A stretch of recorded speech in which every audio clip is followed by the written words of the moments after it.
Welcome to the Fresh and Safe podcast, where we share fresh ideas and practical insights to elevate food safety in the produce supply chain. In this 6-part series, we explore the Fresh Produce Safety Center's journey, food safety guidelines, emerging regulations, real-world case studies, and global food safety trends. Whether you're a grower, a service provider, or part of the broader food safety ecosystem, join us as we navigate the evolving landscape of fresh produce food safety in New Zealand and Australia.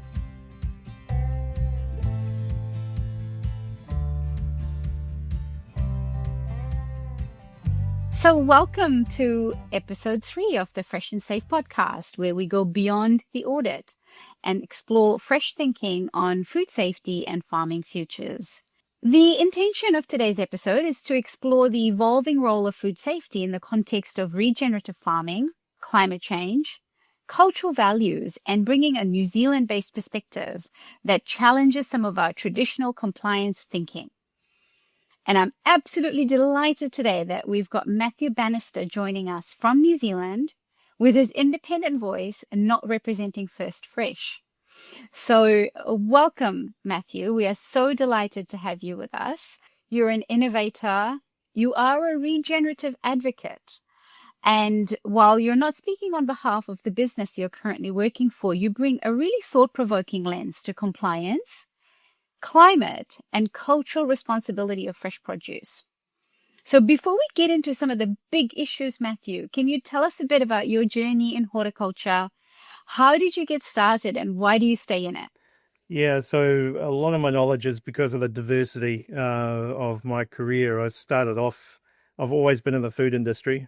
Like everyone, I've been a long-time consumer of food, but I started off on a sheep and beef farm on the opposite coast to where I live now in Taranaki. And so that was one aspect of the food sector I was in. Then moved into the dairy sector for manufacturing. So I got a different lens of food manufacturing there. Did some time with French fries, some manufacturing of food grade ink, some fast moving consumer goods. And 15 years ago started with First Fresh, which is a predominantly in citrus and persimmons here in Gisborne. Oh, also did a little stint with Liederbrand. It's almost like a rite of passage in this part of the world that you've done fresh salads as well. And the passion that I have is that it is so diverse. Growing up in sheep and beef, you deal with a lot of people, and they're people who are always every day trying to do their business better. Moved into Fonterra where there was continuous improvement drives and McCain's as well, and there was a corporate intent to always do something better. And so it's a natural fit for me to just evolve and try to be doing things incrementally. Improve, because especially in horticulture, unless you're in the veggie business, you're harvesting once a year. You've got 364 days to regret all the bad decisions you made, and then you get to do it another year later. So it's a slow process but intense, and I just love the sector. It's full of good people, and behind every food story there is a culture and a group of people behind it that make that possible. And it's something retailers and even consumers forget. I think that is such a brilliant point that you've made there, Mathew, that it's the stories with the people that are growing our produce, a day to harvest, 364 days. Wow, what an interesting insight. Can you compare that to your manufacturing background? Yeah, well, manufacturing was rinse and repeat with the limits of the technology. So I was in large-scale milk powder, so our dryer would run for 20 to 21 days. So it would stay on production for 21 days, come off production for 12 hours while we washed and reset the plant, and then went back on product again. And almost like French fries was continuous manufacturing for days at a time, where you're making incremental little changes. You can get new data, new information. You can change what you're doing to change the output of your product. Fresh produce, we would love to have that amount. Well, no, we say we'd love to have it, but it would take away the naturalness of it. We can't 3D print an orange, an apple, a kiwi fruit. You can't 3D print your salad. But there'll be people out there that are trying to do that. But we know what we lose when we go to that level of technology is that there's an art to the science, and there's an art to doing it well. And that's whether it's in manufacturing, where I've worked with some fantastic operators who you think, gosh, these guys, they've got years and years of experience of knowing what that piece of equipment's doing. And it's the same with farmers and growers. They've got a lifetime of working with the weather, the soil and the land and the people to put a good product out there. And it's just a different time frame. The time frame stops being every season to becoming every day, or in some cases, in some processes, every hour. It's still continuous improvement, just done at different timescales. Yeah, no, that's a really interesting conversation, isn't it, Matthew? And I think we think about this whole value chain approach of the produce getting from growing all the way through to the consumer, and a significant focus of that around getting into those retail channels. And then, what does that last mile look like, I think is the point you're raising here as well. The last mile looks very, very different to every part of it. Horticulture, the diversity in horticulture is probably one thing we do not acknowledge and don't communicate well. If I go to a dairy farm in Tasmania, jump across the Bass Strait into Victoria, Western Australia, come across to New Zealand and walk through a dairy shed, they'll almost be cookie cutter. The view out of the shed when you're looking at the cows will be different, but the operation will be exactly the same. I can go 10 minutes between two orchards and they run very, very differently because of scale and inputs and soil and varieties, and the same with the veggie growers. There's a massive amount of diversity. So for a grower who's growing on 15 hectares and sending direct into a large market such as Auckland, if you're on the fringe of Auckland, that last mile looks very, very different to someone who's doing the same in Ohakune, which is a 4 or 5 hour trip on a good day. So it becomes one of those aspects of those last miles become critical, but also we have to communicate that diversity so that our people who are setting standards understand that it's not actually going to look the same everywhere, but the outcomes can be the same every time. Yeah, I think that's a really good point, Matthew. And I just want to unpack that a little bit more with you, right? You talk about that diversity and the importance of having the controls in place, because clearly we're all invested in making sure that we are putting safe produce into the marketplace and getting that to our consumers.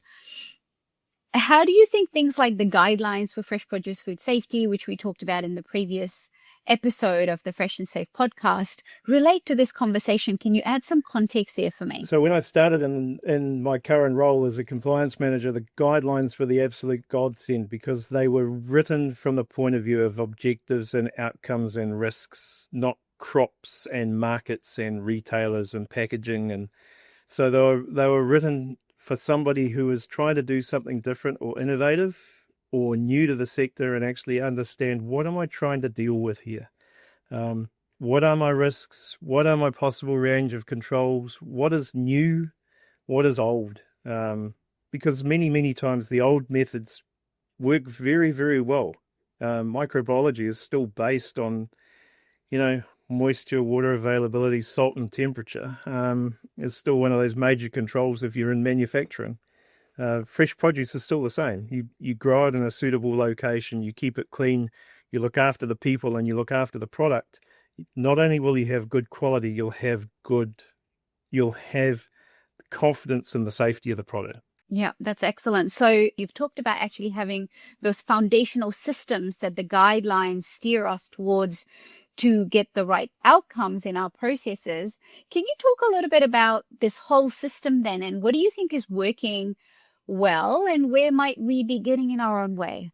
What's working well is that growers want to do better. We've already got continuous improvement. Not one person who's in the primary sector is not interested in continuous improvement. They won't call it continuous improvement. They won't do PDCAs and 5 Ys. It's more the fact of, oh my God, why did it happen like that? And we're not going to let that happen again. And that's been going on for hundreds of years. Probably agriculture was ahead of the curve. It's just the way that we talk about it and the way that others consider that we need to document it, which makes it a burden. I know that in working with a compliance standard that's being rewritten, a lot of those questions have stopped being, where's your continuous improvement register and etc. It's like, how do you make improvements? How do you know that you've checked them for risk? What are you worried about? I saw this on Country Calendar, as a great television program here in New Zealand, and it highlights something every Sunday for half an hour, and the number of times they get a horticulture person on, and then magically there's all sorts of people wanting to go and replicate what they're doing, because it looks romantic, it looks fantastic, but there's a lot to be done, and the diversity is the key thing to manage, because the diversity is our strength, that we grow from north to south across different areas with different crop requirements, water requirements, council requirements, labour requirements, but we actually still manage to put food on the table for our countries every day and export a fair bit of it across the world is just magical. So the system works well, but we need to be managing our compliance expectations to actually say, how does this benefit the business that is doing the work? Yeah, no, those are some really insightful observations. And just going to say, I absolutely love Country Calendar. That is my routine Sunday evening activity. One of those shows. Every country should have something which is highlighting primary production in their country and what it means, because it is part of telling that marketers will talk for hours about the food story, but producers have the best food stories, and we need to be sharing those with not just our retailers, but we should be encouraging our retailers to share that with their consumers, because it's not a market. There's no marketing ploy in saying, "Oh, that I grow for so and so." It's a better marketing tool to say, this is my family, this is my farm, this is the food I produce and that they eat, and I'm proud to be sharing it with you as well. And it doesn't matter where it is in the world. It's been that great myth about export and local produce, just drives me crackers. Oh, it's export grade. It's been produced the same way as the stuff on the shelf in the local veggie shop, if it's come from that same grower. There's no special export button that we press in fresh produce. We just grow it the best we can. Oh, I love it, Matthew. And look, that's why we're having this conversation with you, right? Is we want to share these stories with the people that are listening to our podcast.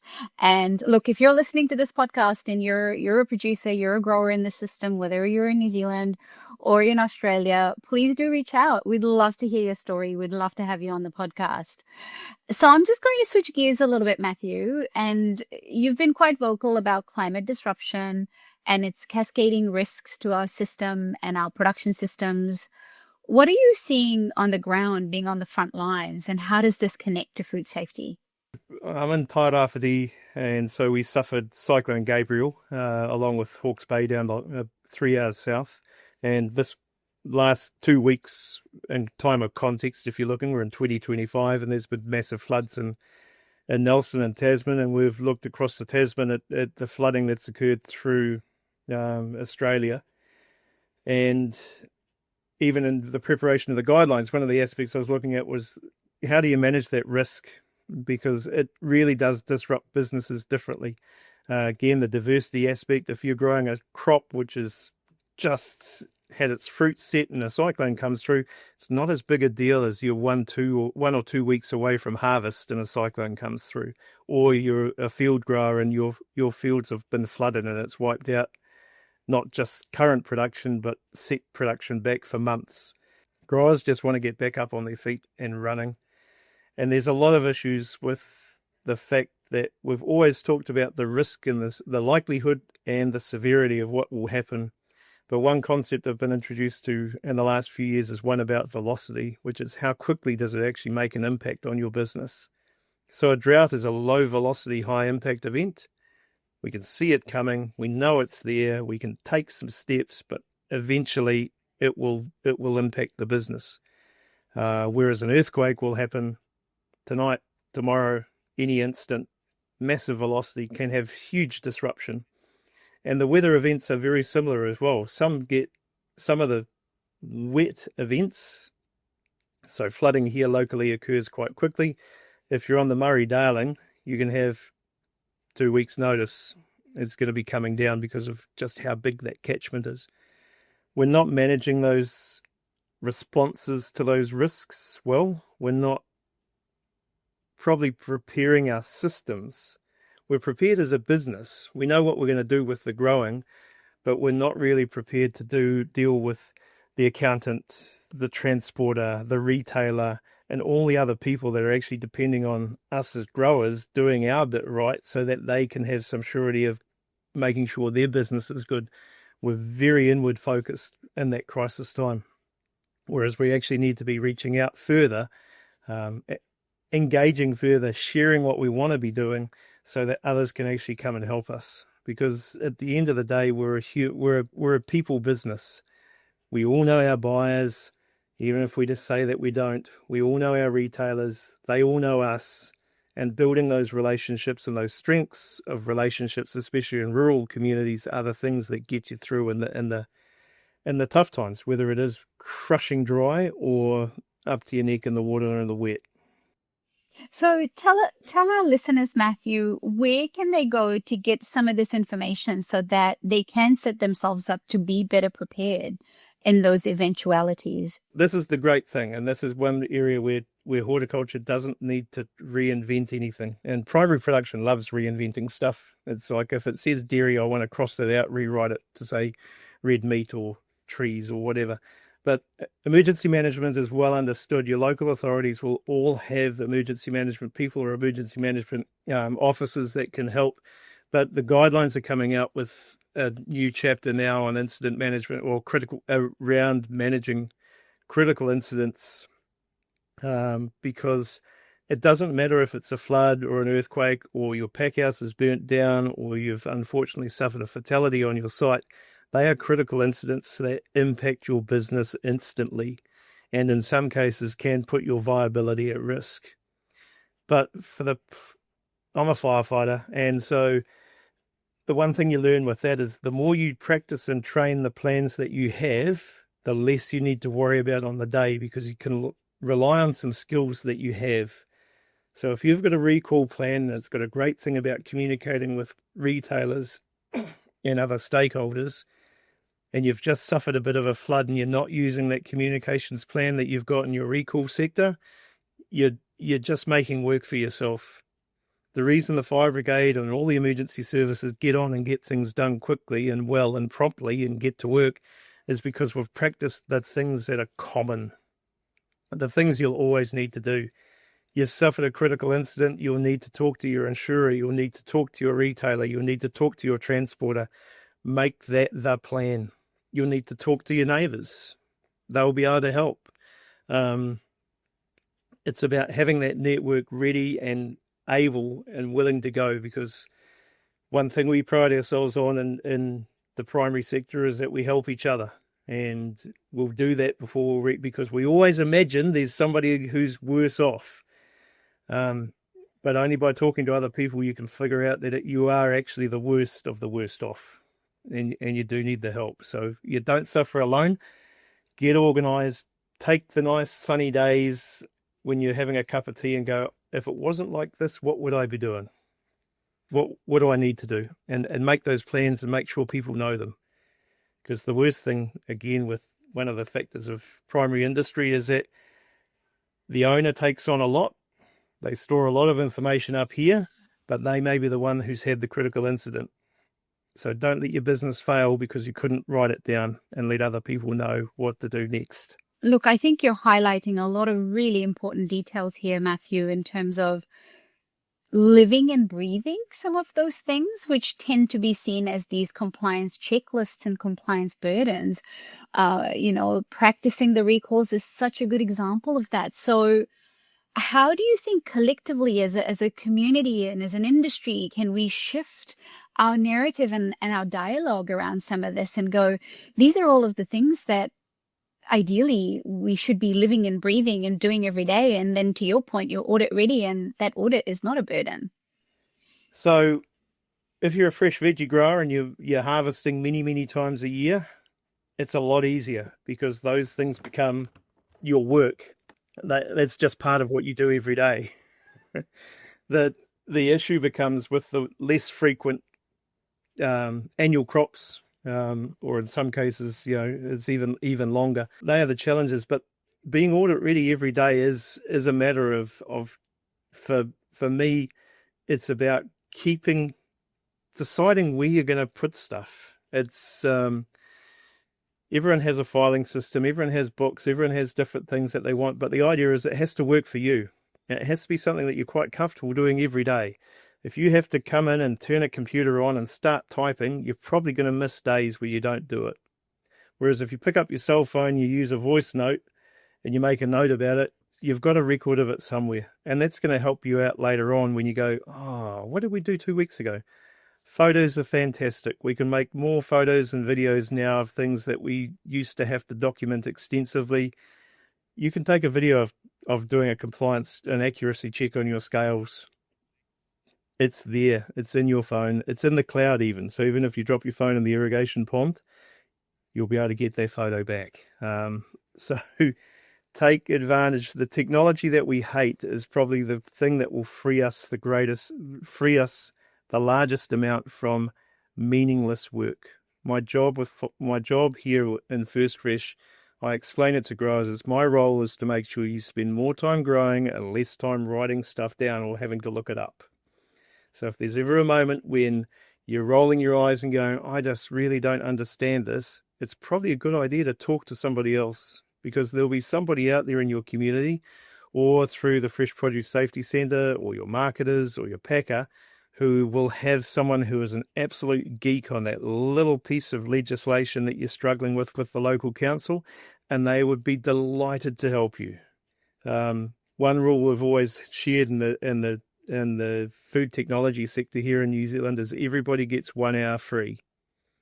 Doesn't matter what your charge out rate is. If you're a rural professional and you're listening to this, if somebody rings up and wants a hand, you give them a hand for 1 hour free, and you try to make sure you get it done in an hour, because it's better that they know and they're informed and they can make plans than they mill around and waste time trying to work it out and maybe get it wrong, because the costs of them getting it wrong can be too great for the sector. I've just applied something off-label. I think it could be okay. I'm not going to be bothered. I'll see if I can get it in the market. Or I've seen this happen. I'm not sure if it's a good thing. Again, I don't know who to talk to. Just pick up the phone and ring. The dairy sector is really good at it. The growers, I think it's because we're on larger blocks and we tend to do a lot of stuff ourselves. We're not so good at reaching out, but do definitely just reach out. We're here to help. Yeah, look, if I can reiterate a couple of those messages, Matthew, that you've just shared with our listeners. If you're a grower, don't hesitate to reach out, right? Please get in touch. The FPSC, the Fresh Produce Safety Centre, we actually run a completely free help desk. So you can get in touch with us via that help desk. We'll have all of the details in the show notes. And if we can't answer your questions, then we can help connect you with this community or the network of experts that might be able to answer your questions. And on that note, if you're a technical person working in the rural area, please join our community of practice. Please join our network so we can really leverage and amplify this food safety knowledge and expertise. So people talk about regenerative agriculture as part of the future. Can you unpack for us some of the potential risks and perhaps how food safety expectations need to evolve? Yeah, I love regenerative horticulture and agriculture. I love the topic. I love the concept. I love how poorly informed virtually everybody would be. And I would count on, I'm not poorly informed, but I'm not as well informed as others. But my perspective on it is that there is, from a hort conference I was at recently, was that there are parts of the world that have been farmed intensively for thousands of years, and you can't do that without being regenerative in your approach. Regenerative horticulture and agriculture looks very different in New Zealand on young soils that have only been under cultivation for maybe 150 years maximum, to the soils in Australia where there's a lot of nomadic production, again, probably only 250 years of intensive European style. But you look at Europe, you've got 1,000, you've got hundreds and hundreds of years. Some of the greatest advances that I've enjoyed have been the lighter touch. I'll get it wrong, but the lighter touch program, which is about changing your block environment so that nature works more for you instead of against you. So planting a sward that's not just a monocultural grass. It's got lots of other species of plants in it, so the nectar and the pollen supports an insect population which will help to outcompete the things that are damaging fruit.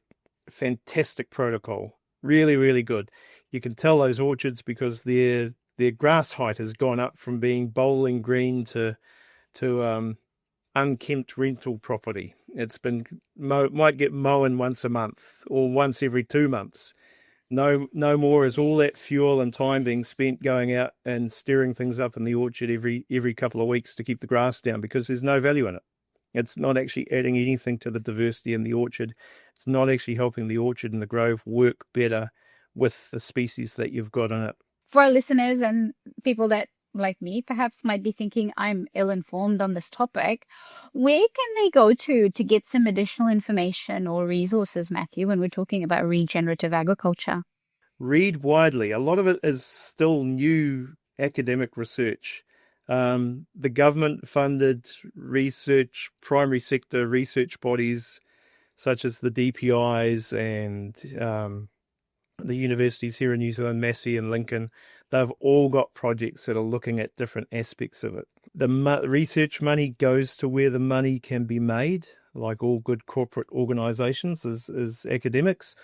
So a lot of it is in pasture and focusing on pasture growth, but there you can get a lot out of that and put it across into horticulture as well.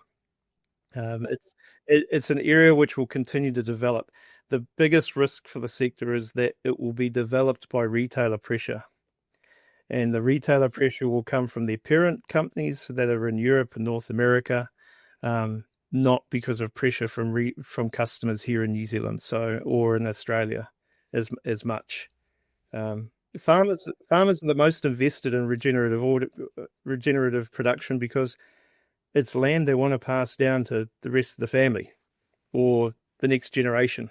Nobody wants to torch the production.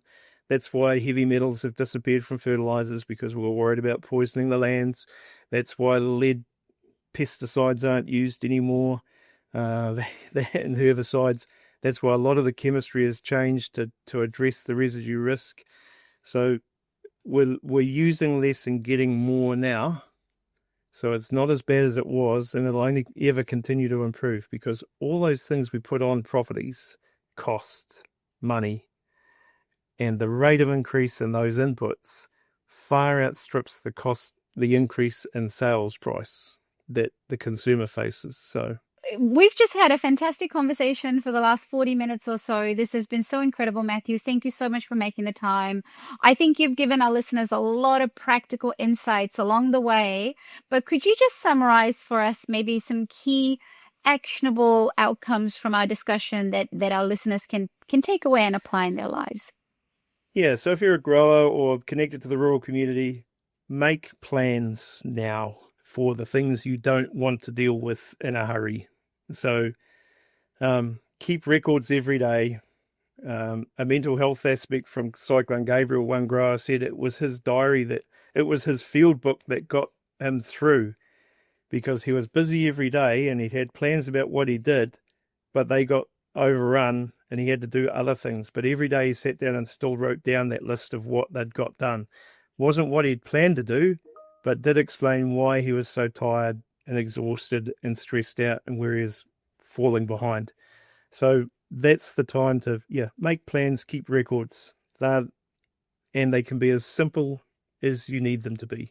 A photo, a voice note, a phone call, a text message.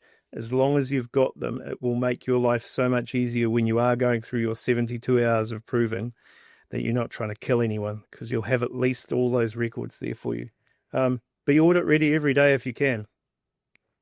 So just don't Don't think I'll come back and do that later. It's only a 5-minute job. Take the 5 minutes then, get it done, walk away from it, and never have to bother with it again. And we're too much of a hurry sometimes. Just get it done through to the end and then you're done.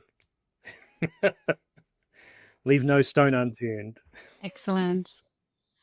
Yeah. Yeah. Look, I think those are some really powerful insights. I mean, how much more simple does it get than make good plans, keep good records? I mean, that's priceless, Matthew. Thank you. Thank you so much. I just really appreciate your honesty, your insights, challenging the status quo. These are the conversations that we need to keep having, because it's not just about um, passing an audit. These are genuine conversations about how we grow our food, how we invest in risk management, and how we protect our consumers, because we're all invested in making sure that we deliver safe produce to our consumers. And I think our growers here in New Zealand and in Australia do that every day in, day out, and don't really get some of the thanks that they deserve for it. So thank you very much for calling that out. All of the details around how you can connect with us at the Fresh Produce Safety Centre will be in the show notes. Please connect with us and join us next time as we continue to have some of these critical conversations as part of our Fresh and Safe podcast. Thank you. Thanks, Matthew. Thank you. It's been a pleasure. Be safe out there, everybody.